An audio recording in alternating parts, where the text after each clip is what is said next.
Shalom Bapak Ibu yang dikasihi Tuhan. Terima kasih kepada Ibu Shelly yang mewakili pengurus MPK Indonesia yang sudah memberikan kesempatan yang indah bagi saya pada hari ini untuk membagikan satu anugerah Tuhan yang hadir, kasih agape yang terus-menerus saya rasakan dalam hidup saya. Oleh sebab itu, beban misi yang ada sebetulnya ada latar belakangnya. Saya dilahirkan di dalam keluarga non-Kristen. Ayah saya made in China, ya. Beliau pindah ke Indonesia tahun 1947. Dan saya sudah diproduksi di Indonesia walaupun spare partnya diimpor dari Cina, ya. Dan memang masa kecil saya sungguh-sungguh betul-betul saya tidak merasakan hidup yang berarti, ya. Apalagi ada tekanan dari ayah yang sungguh-sungguh memiliki pola pikir latar belakang dari China, di mana negara komunis. Dia tidak sama sekali memahami keberadaan Allah. Bahkan apa yang menjadi tujuan hidupnya, karena dia dilahirkan di dalam keluarga yang sangat miskin. Bayangkan usia 5 tahun ayah saya sudah ditinggalkan oleh papahnya. Kemudian dia putus sekolah dari kelas 2, dia harus mencari kayu bakar untuk makan. Dan di usia pemuda, sebetulnya dia sudah menikah di China, punya anak 4, lari ke Indonesia untuk migrated. Nah, kisahnya adalah saya sungguh-sungguh tidak merasakan ada cinta kasih Tuhan dari ayah karena sangat sibuk sekali. Ya, saya dilahirkan dalam keluarga besar, ada 5 laki dan 5 perempuan, jadi 10 kakak beradik. Di China ada 4. Nah, dengan perkembangan yang memprihatinkan masa kecil saya, hidup yang sulit, dan ayah yang otoriter, dan dia sangat gila kerja, saya bersyukur saya sekolah di sekolah Katolik 9 tahun dan pindah ke BPK Penabur. Tahun pertama di BPK Penabur, di sana Tuhan beranugerah. Saya bertemu dengan Kristus dan sejak itulah mengubah totalitas hidup saya. Yang tadinya minder karena saya lahir di dalam keluarga besar, timbul ada kasih agape yang merubah hidup saya. Jadi sebetulnya perubahan itu dari diri saya sendiri dulu, sehingga saya melihat dengan keluarga besar itu sebagai kakak laki paling besar, ya saya nomor 3, ada kakak perempuan berdua di atas saya merasakan peran dari kasih Kristus itu betul-betul hidup, dan di dalam keluarga besar itu saya merasa bisa berbagi agape love, kasih Kristus. Oleh sebab itu dengan rencana Tuhan, saya mendapatkan kesempatan pendidikan di Amerika. Nah, di Amerika di sanalah tahun kedua saya berjumpa dengan teman-teman seiman, khususnya kampus Crusade for Christ, ya, di sana pelayanan kampus. Dan tanpa sadar 2 tahun saya dimuridkan. Beban misi itu terus muncul sampai sebelum saya lulus, saya ikut summer project di Hawaii. Di sana saya dibentuk, karena 10 minggu itu saya harus bekerja full time, tidak boleh ada uang dari orang tua atau dari siapa saja yang mendukung saya. Kemudian pada malam hari jam 7 sampai jam 10 didorong untuk belajar teologi misi, dan hari Kamis dan Sabtu keluar untuk pemberitaan Injil, ya, secara pribadi, dan Minggu aktif di gereja. Jadi panggilan misi itu begitu kuat, saya mengambil keputusan, Tuhan, saya punya beban untuk misi, tapi saya tidak punya beban menjadi full timer di gereja atau jadi misionari. Yang jelas Tuhan panggil saya sebagai pengusaha, sehingga resources atau talenta yang Tuhan titipkan, saya sungguh-sungguh punya beban untuk mendukung di dalam dunia misi. Ketika saya memahami tentang hal murid Kristus, karena saya dimuridkan, hal yang mendorong, menggetarkan saya adalah jiwa-jiwa yang terhilang. Dan bersyukur sekali ketika saya di Amerika itu, saya mengurusi banyak sekali anak-anak yang studi di Amerika. Dan saat itulah kesempatan saya betul-betul memperkenalkan Kristus, bahkan mengajak ke persekutuan, sampai ada gereja baru yang saya terlibat. Itu yang Tuhan terus gerakan. Sehingga ketika saya pulang ke Indonesia, beban itu terus tidak padam. Bahkan mewakili gereja ketika ada mission trip di desa itu, saya melihat, wah, betapa banyak gereja-gereja yang tidak memiliki hamba Tuhan, sehingga saya terdorong ada pendidikan teologi di desa, dan saya mewakili gereja di mana asal saya, di Bandung, itu bersama dengan 4 lembaga lain ya. Jadi semuanya ada 4 gereja, 1 persekutuan Kristen, itu membentuk tim untuk mengadakan sekolah pendidikan teologi atau sekolah Alkitab di pedesaan. Nah, di sanalah muncul bahwa pendidikan itu sangat penting sekali. Dan Tuhan terus membentuk hati dan pikiran saya melalui satu compassion.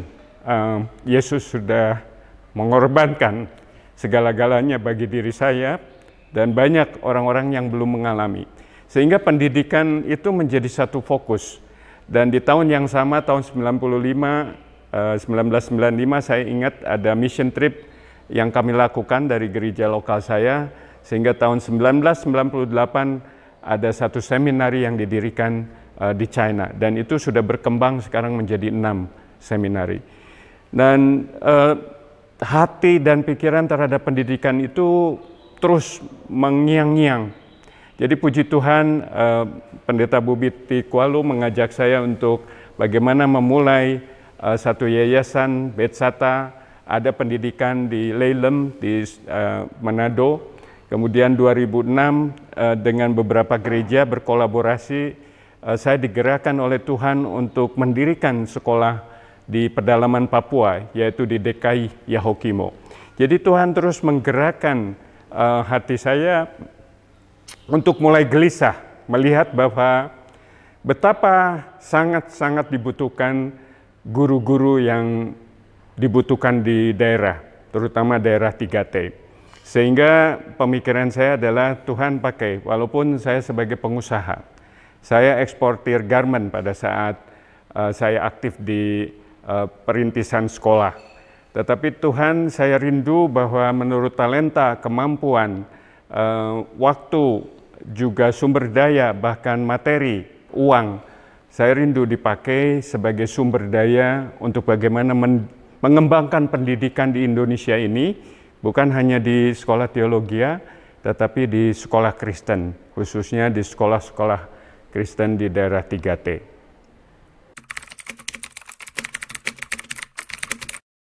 Setelah saya terlibat 28 tahun di dalam misi pendidikan Kristen, memang banyak sekali tantangan dan masalah yang terjadi di lapangan.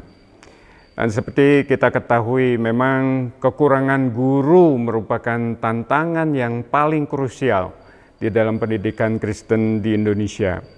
Nah, kita semua tahu dari pemaparan Pak Handi sebagai Ketua Umum MPK, bahwa di seluruh Indonesia ada 7.000 sekolah Kristen, di mana kategori yang tidak sehat bahkan sudah mati itu ada dalam kategori D dan E, itu sudah kurang lebih 3.000 sekolah Kristen sudah paralyzed, sudah tidak mampu berjalan lagi. Kenapa? Karena tidak adanya guru Kristen, baik di desa atau kota kecil maupun di daerah 3T, itu mengalami hal yang sama. Nah, kita menyadari bahwa pemerintah menggelontorkan dana yang begitu besar di APBN. Sebagai contoh, di tahun 2023, itu 20% dari dana APBN Indonesia itu adalah untuk pendidikan. Dan kita tahu semua seluruh APBN Indonesia di tahun 2023 sebagai contoh itu lebih dari 3.000 triliun. Saudara bisa bayangkan ada 600 triliun yang digelontorkan untuk biaya pendidikan di Indonesia. Dan dana itu diserap untuk sekolah-sekolah negeri di seluruh Indonesia. Sedangkan mayoritas sekolah Kristen ada di bawah yayasan, yang notabene hanya mendapatkan remah-remahnya saja, yaitu dana BOS yang sangat sedikit dibandingkan dengan dana yang begitu besar yang diberikan kepada sekolah negeri, di mana guru-gurunya dapat dibayar dengan besar. Jadi tantangan di dalam pendidikan Indonesia adalah bukan hanya sedikit, tetapi banyak guru-guru Kristen yang pindah ke sekolah negeri karena mereka dengan kebutuhan finansial yang cukup berat untuk biaya hidup. Nah, saya lihat di mana-mana termasuk infrastruktur daripada sekolah-sekolah ya, di bawah pendidikan Kristen itu harus mencari dana sendiri. Jadi bayangkan saja kalau gereja, sinode, kemudian lembaga pendidikan yang sudah mapan, para pengusaha atau profesional tidak berbagian. Nah, mereka tinggal nunggu pasrah saja kepada nasib sekolah masing-masing. Jadi selain guru juga bagaimana penerapan daripada kurikulum yang berfokus kepada Christian worldview, ya. Bagaimana pola daripada nilai-nilai Kristiani itu ada di dalam setiap kurikulum sekolah yang ada di sekolah Kristen di Indonesia. Karena tidak semua sekolah Kristen itu menerapkan Christian worldview atau kurikulum yang berbasis daripada iman kekristenan. Ini menjadi tantangan yang tersendiri. Dan saya juga berharap ada beberapa sekolah Kristen yang memang sudah mengimplementasikan atau menghidupkan kurikulum Christian worldview itu bisa menjadi bagian di dalam mementor bahkan mendukung bagaimana kurikulum mereka bisa dibagikan kepada sekolah-sekolah yang belum menerapkan. Ini tantangan yang menurut saya sangat krusial. Karena sejarah dari pendirian sekolah Kristen yang kalau saya lihat dari sejarah MPK yang didirikan tahun 1950, Sending dan seluruh orang-orang kunci yang mendirikan sekolah Kristen itu betul-betul menerapkan bahwa seluruh sekolah Kristen itu harus punya fondasi adalah amanat agung. Apa pengertian amanat agung? Artinya Injil harus hadir di dalam seluruh sekolah Kristen. Injil yang harus mengubah setiap stakeholder, baik dari anggota yayasan yang menaungi daripada sekolah Kristen tersebut, kepala sekolah yang menjalankan roda sekolah itu jelas sekali harus memahami apa yang dimaksud dengan amanat agung. Guru-guru yang ada, yang betul-betul menjadi frontline langsung ke murid, nah mereka harus menjadi kesatuan. Saya pikir visi misi daripada sekolah Kristen itu menjadi tantangan ya, harus kembali kepada amanat agung. Ini yang menjadi menurut saya sangat krusial ya. Kalau hanya diberikan knowledge atau pengetahuan saja, ya semua sekolah juga bisa begitu ya. Jadi peran MPK menurut saya sangat-sangat penting. Kenapa Pak Ketum, Pak Handi menekankan ada bidang 1 misalnya. Bidang 1 yang dibawahi oleh Ibu Charlotte itu sangat krusial sekali, penting sekali bahwa kurikulum yang sedang dibangun, dibentuk untuk sekolah Kristen harus basisnya adalah Christian value dan Injil menjadi dasar. Dan tantangan yang lain tentu sekarang masuk ke dalam dunia digitalisasi yang dibawahi oleh Ibu Magda ya di bidang 2. Bagaimana digitalisasi ini akan terus berkembang, bukan hanya di kota, tetapi di desa, bahkan di daerah 3T pun harus mereka diajarkan. Jadi ini merupakan satu tantangan di dalam pendidikan Kristen, Bapak Ibu sekalian, bagaimana mereka sedini mungkin sudah melek di dalam dunia digital. Ya. Dan kemudian kita bersyukur bahwa pendataan untuk sekolah-sekolah Kristen di Indonesia juga ada di bidang 3 ya. Pak John Tomanduk itu berjuang terus sampai bagaimana melalui data yang ada kita bisa berkolaborasi untuk mentransformasi sekolah Kristen di Indonesia. Saya selaku ketua bidang 4 di dalam jaringan kemitraan ya, bagaimana supaya seluruh stakeholder itu bisa menjadi bagian di dalam mentransformasi sekolah Kristen di Indonesia. Juga Ibu Arce di bidang 5, di bidang hukum. Saya pikir ini penting sekali. Banyak sekolah-sekolah Kristen yang sangat kritikal, di mana karena tidak memiliki power of law ya, dan mereka pasrah saja. Dan banyak sekali yang tidak bisa berjalan karena memang secara hukum mereka sangat dilemahkan oleh lingkungan di mana mereka berada. Nah, itu adalah tantangan-tantangan yang ada, dan banyak sekali pekerjaan ya, PR yang harus dilakukan melalui tantangan yang dihadapi oleh sekolah Kristen di Indonesia. Tantangan di dalam memenuhi visi dan misi pendidikan Kristen di Indonesia ini memang perlu seluruh stakeholder yang tergabung di dalamnya. Ini kita bisa berkolaborasi dengan baik, sehati di dalam kasih agape Kristus yang menjadi pusat inti daripada kolaborasi.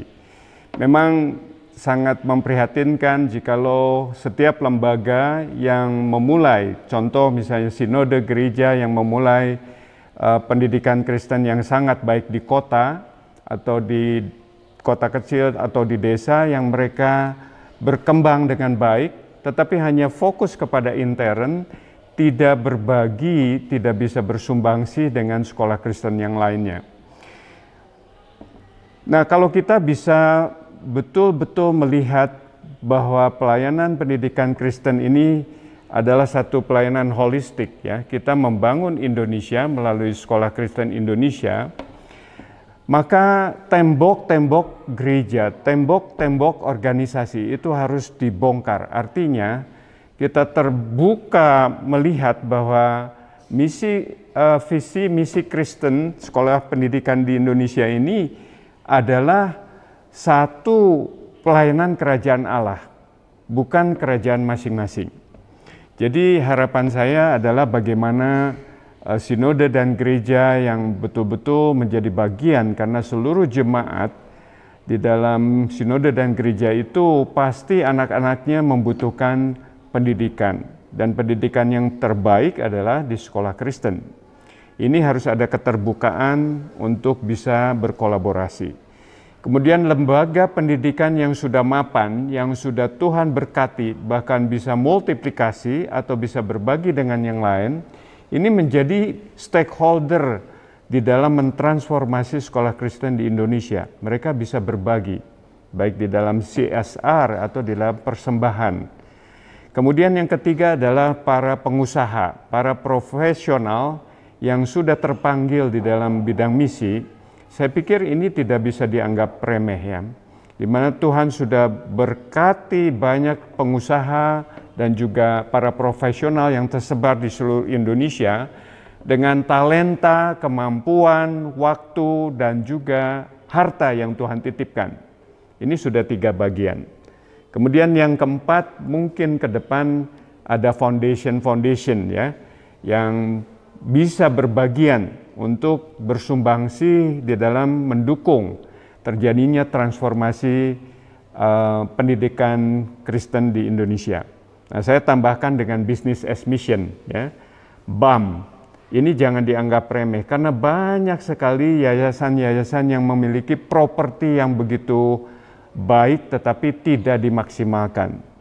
Yayasan yang punya aset itu coba dipikirkan bagaimana ada business as mission yang terjadi, sehingga melalui bisnis sebagai misi itu bisa bersumbangsi untuk menjadi bagian di dalam mendukung terjadinya transformasi sekolah Kristen di Indonesia. Jadi kembali lagi, seluruh stakeholder yang ada menurut saya harus terbuka melayani dalam konteks kerajaan Allah. Sinode dan gereja menjadi bagian inti yang penting. Kemudian ada lembaga pendidikan yang sudah mapan, baik di kota besar atau kota kecil, bahkan di daerah. Yang ketiga adalah bagaimana pengusaha dengan para kaum profesional ini bersatu padu untuk menjadi bagian di dalam mendukung terjadinya transformasi di sekolah Kristen di Indonesia. Kemudian foundation yang tadi saya katakan, ini mungkin banyak akan bermunculan, dan business as mission. Jadi Bapak Ibu yang dikasih Tuhan, kalau kita betul-betul mau menjadi bagian di dalam mentransformasi gereja, di mana kebutuhan guru-guru, perbaikan daripada yayasan-yayasan, kemudian kepala sekolah, tenaga pendidik, kita harus bersatu, kolaborasi, tidak membawa bendera masing-masing, tetapi panji Kristus dalam konteks melayani kerajaan Allah, sehingga nama Tuhan dipermuliakan dan terjadilah transformasi di dalam lembaga pendidikan di Indonesia bagi kemuliaan Tuhan.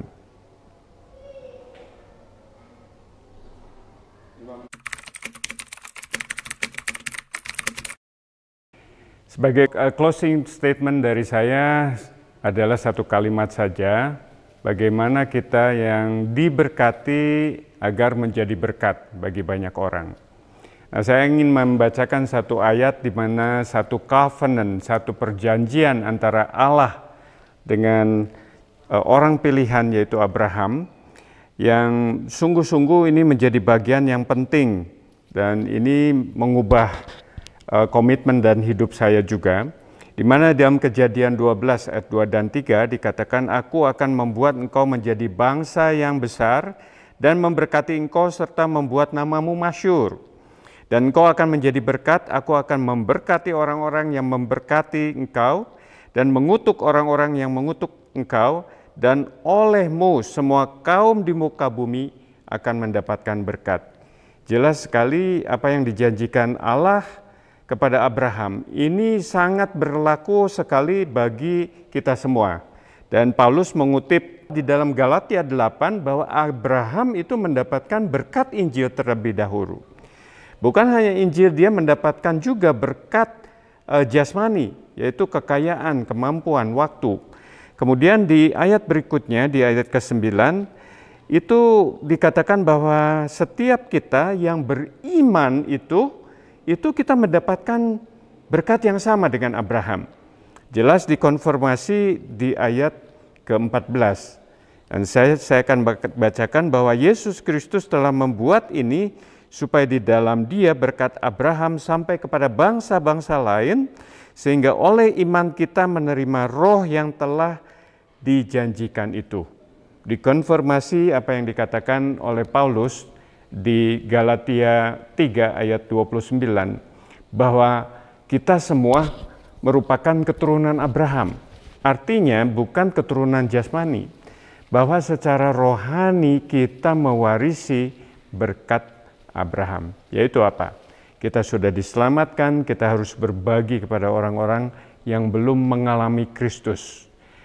Kemudian berkat pengetahuan, berkat waktu, berkat materi, itu juga harus mengalir menjadi berkat bagi bangsa bahkan suku lain. Jadi Bapak Ibu yang dikasihi Tuhan, terima kasih kepada MPK Indonesia yang hari ini diwakili oleh Ibu Shirley. Saya berharap bahwa setiap kita harus menjadi berkat selama hidup di dunia ini.